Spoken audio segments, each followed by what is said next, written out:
शायद उन्हें कोई गैरत आए, लेकिन इसका मुझे इम्कान बहुत कम लगता है, क्योंकि जो जज इस्तेमाल हो जाए उसकी गैरत वैरत कोई नहीं होती। नायब अदालत के इस फैसले के बाद मैं सवाल करना चाहता हूँ उन लोगों से जो चोर चोर डाकू डाकू का तराना गाते थे, वो अब कहाँ खड़े हैं। जिन लोगों ने वो फैसले किए थे उनको या तो डूब मरना चाहिए या कहीं जाके मुंह छुपा लेना चाहिए, जंगलों को निकल जाना चाहिए उन्हें। इसलिए कि उस वक्त जब ये कहा जाता था कि ये सब कुछ मैनेज किया जा रहा है तो कोई मानता नहीं था, आपको याद होगा। हत्ता कि जब उनको डिस्क्वालीफाई करके यहाँ से केसों के जरिए बाहर भिजवा दिया गया या वो बाहर चले गए, उस वक्त तक भी कोई मानता नहीं था कि ये इनोसेंट केसेस हैं। लेकिन जो टॉर्चर, जो लॉस ऑफ फेस, जो डिसग्रेस उन्होंने बर्दाश्त की है, उसका अजाला कैसे होगा वो तो मुझे मालूम नहीं है। जज साहब ये कहते हैं कि नैब को साबका हुकूमत ने इस्तेमाल करके नवाज शरीफ की साख को तबाह किया, उनके सियासी कैरियर को बर्बाद किया। It's a very loaded sentence, ये छोटा जुमला नहीं है। ये जज कह रहा है। नैब अथॉरिटी को साबका हुकूमत के कहने पर नवाज शरीफ का सियासी कैरियर तबाह करने के लिए रेफरेंस तैयार करने पर मजबूर किया गया। और वो जो कंचनी की तरह से डांस करते थे, वो क्या नाम था उनका, नैब के जो थे वो जस्टिस इकबाल साहब, हाँ। याद है आपको? वो जो कहते थे मैं तो ज़मीन पर उतारा ही गया हूँ सिर्फ इंसाफ करने के लिए। मैं उनकी शक्ल देखना चाहता हूँ इस फैसले के बाद कि वो कहाँ खड़े हैं, किस तरीके से उन्होंने ब्लैकमेल हुए, वो किस तरीके से एक खातून की वीडियो बनाई गई उनके खिलाफ, और किस तरह से फिर पीटीआई के चीफ के कहने पर उन्होंने उनके तमाम सियासी मुखालफिन के खिलाफ मुकदमात कायम किए।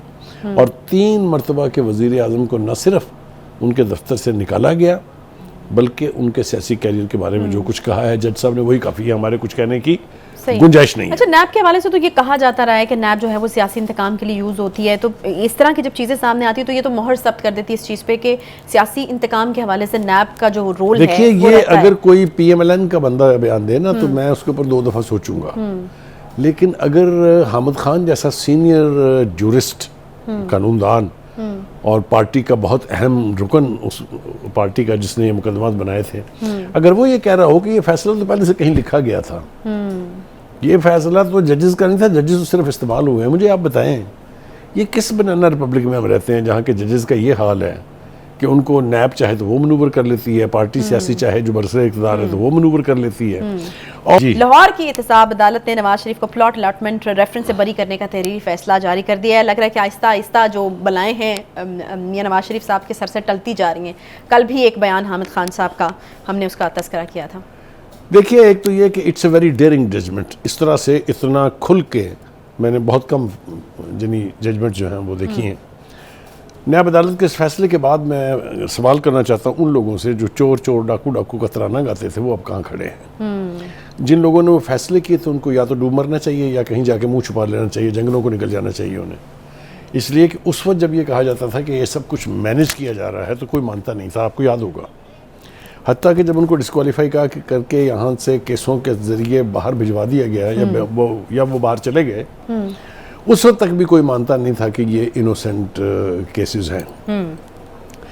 हामिद खान साहब इंपॉर्टेंट आदमी हैं, ढंग की बात करते हैं, बेतुकी नहीं छोड़ते हैं। उनका जो इंटरव्यू है जिसका हवाला आपने दिया और हमने कल उसके ऊपर प्रोग्राम में बड़ी सैर हासिल गुफ्तगू भी की। और फिर उसके बाद ये नैब का जो अदालत का फैसला है, इसने ना सिर्फ ये कि नवाज शरीफ की पोजीशन को एग्जॉनरेट कर दिया है, वो बिल्कुल अब ऐसे लगता है जैसे दूध के धुले बनते जा रहे हैं, लेकिन जो टॉर्चर, जो लॉस ऑफ फेस, जो डिसग्रेस उन्होंने बर्दाश्त की है, उसका अजाला कैसे होगा वो तो मुझे मालूम नहीं है। जज साहब ये कहते हैं कि नैब को साबका हुकूमत ने इस्तेमाल करके नवाज शरीफ की साख को तबाह किया, उनके सियासी कैरियर को बर्बाद किया। It's a very loaded sentence, ये छोटा जुमला नहीं है। अब अगर आप ये देखें, मैं इसकी तफसील में जाऊंगा तो ये बात बहुत बढ़ जाएगी। 2-4 बातें जो उन्होंने कही हैं वो मेरे ख्याल से हम दोहरा देते हैं अपने नाज़रीन के लिए कि जज साहब ने क्या फरमाया है। उन्हें एक तो ये कहा कि मैं इस रेफरेंस के अंदर ये जो प्लॉट अलॉटमेंट का रेफरेंस है, मैं इसमें उन्हें बरी करता हूँ, बिल्कुल बगैर किसी ऑब्जर्वेशन के स्टेट में। रिकॉर्ड से पता चलता है कि नवाज शरीफ को सियासी इंतकाम का निशाना बनाया गया, ये जज कह रहा है। नायब अथॉरिटी को साबिक़ हुकूमत के कहने पर नवाज शरीफ का सियासी कैरियर तबाह करने के लिए रेफरेंस तैयार करने पर मजबूर किया गया। और वो जो कंचनी की तरह से डांस करते थे, वो क्या नाम था उनका, नैब के जो थे वो जस्टिस इकबाल साहब, हाँ। याद है आपको? वो जो कहते थे मैं तो ज़मीन पर उतारा ही गया हूँ सिर्फ इंसाफ करने के लिए, मैं उनकी शक्ल देखना चाहता हूँ इस फैसले के बाद कि वो कहाँ खड़े हैं, किस तरीके से उन्होंने ब्लैकमेल हुए, वो किस तरीके से एक खातून की वीडियो बनाई गई उनके खिलाफ, और किस तरह से फिर पीटीआई के चीफ के कहने पर उन्होंने उनके तमाम सियासी मुखालफिन के खिलाफ मुकदमात कायम किए, और 3 मरतबा के वज़ीर आज़म को न सिर्फ उनके दफ्तर से निकाला गया बल्कि उनके सियासी कैरियर के बारे में जो कुछ कहा है जज साहब ने वही काफ़ी है, हमारे कुछ कहने की गुंजाइश नहीं है। अच्छा, नैब के हवाले से तो ये कहा जाता रहा है कि नैब जो है वो सियासी इंतकाम के लिए यूज़ होती है, तो इस तरह की जब चीज़ें सामने आती है तो ये तो मोहर सब्त कर देती है इस चीज़ पे कि सियासी इंतकाम के हवाले से नैब का जो रोल है। देखिए, ये अगर कोई PMLN का बंदा बयान दे ना तो मैं उसके ऊपर 2 दफ़ा सोचूंगा, लेकिन अगर हामिद खान जैसा सीनियर जूरिस्ट, कानूनदान और पार्टी का बहुत अहम रुकन उस पार्टी का जिसने ये मुकदमात बनाए थे, अगर वो ये कह रहा हो कि ये फैसला तो पहले से कहीं लिखा गया था, ये फैसला तो जजेस का नहीं था, जजेस तो सिर्फ इस्तेमाल हुए हैं, मुझे आप बताएं ये किस बनाना रिपब्लिक में हम रहते हैं जहाँ के जजेस का ये हाल है कि उनको नैब चाहे तो वो मनूवर कर लेती है, पार्टी सियासी चाहे जो बरसरे इक़्तिदार है तो वो मनूवर कर लेती है, और ये सोचे समझे बगैर कि इसका नुकसान मुतल्लिका शख्स को क्या होगा, आप इतनी खौफनाक जजमेंट्स देते हैं। अगर आप उन जजमेंट की लफाजी पढ़ें, किधर है वो, मैं जानना चाहता हूँ उनसे जिन्होंने इनको सिसिलियन माफिया करार दिया था, वो खुद सिसिलियन माफिया थे। जस्टिस गुलजार साहब की बात कर रहा हूँ मैं, जस्टिस असमत सईद खोसा साहब की बात कर रहा हूँ मैं, गॉडफादर ये जो लोग हैं किधर अब? कोई है इनसे पूछने वाला कि नहीं?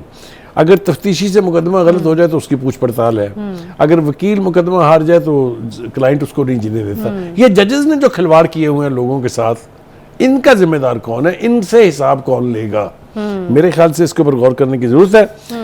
दूसरी बात यह कि उन्होंने कहा कि कानून बड़ा क्लियर है, मरकजी मुलजमान के साथ इश्तिहारी को भी वही रिलीफ और वही सजा मिलती है। हवाला वो ये दे रहे हैं कि इस मुकदमे के तमाम लोग पहले से बरी हो चुके हुए हैं, लिहाजा यही रिलीफ जो है वो इनको भी मिलना चाहिए था। वो कहते हैं कि जी सुप्रीम कोर्ट के फैसले की रोशनी में नवाज शरीफ को भी वही रिलीफ मिलना चाहिए था, मगर दीगर मुलजिमों को दे दिया गया, इन्हें नहीं दिया गया। ये जज के फैसले सुनते जाएंगे। नैब और रिव्यू बोर्ड नवाज शरीफ और उनकी जायदाद में हिस्सेदारों की जायदादें खोलने का हुक्म देती है। पता चला कि उनकी जो जायदादें क्रुक की गई थी, जो जब्त की गई थी, जिनकी नीलामी तक भी नौबत पहुंची थी, अगर आपको याद हो, वो तो उन्होंने सुप्रीम कोर्ट से जाके शायद गालबन या हाई कोर्ट से नीलामी रुकवाई थी। लेकिन जब आपकी जायदाद से जो आपने अपनी हार्ड अर्न मनी से बनाई हो, जिसके खिलाफ कोई करप्शन का सबूत ना हो, उसको अगर आप जब्त कर लेंगे तो मुझे बताइए ज़रा क्या गुजरेगी उस बंदे के ऊपर। तो एक तो मैं ये बहुत तफसील के साथ, मैं इसमें और ज़्यादा बातचीत नहीं करना चाहता, ये बात बढ़ जाए तो पूरा प्रोग्राम इस पे हो सकता है। लेकिन की तरफ आ जाए मेरा ख्याल है अब, क्योंकि वक्त कम है, चीज़ें काफ़ी ज़्यादा हैं। हाँ नहीं, मैं उसी तरफ आ रहा हूँ, लेकिन एक जुमला बोलने दीजिए कि मेरे ख्याल से उन तमाम जजेस को, उन तमाम नैब के जजेस को, उनको एक दफ़ा शीशे के सामने जाके खड़ा ज़रूर होना चाहिए। शायद वो शर्मिंदा हो, शायद उन्हें कोई गैरत आए, लेकिन इसका मुझे इम्कान बहुत कम लगता है, क्योंकि जो जज इस्तेमाल हो जाए उसकी गैरत वैरत कोई नहीं होती।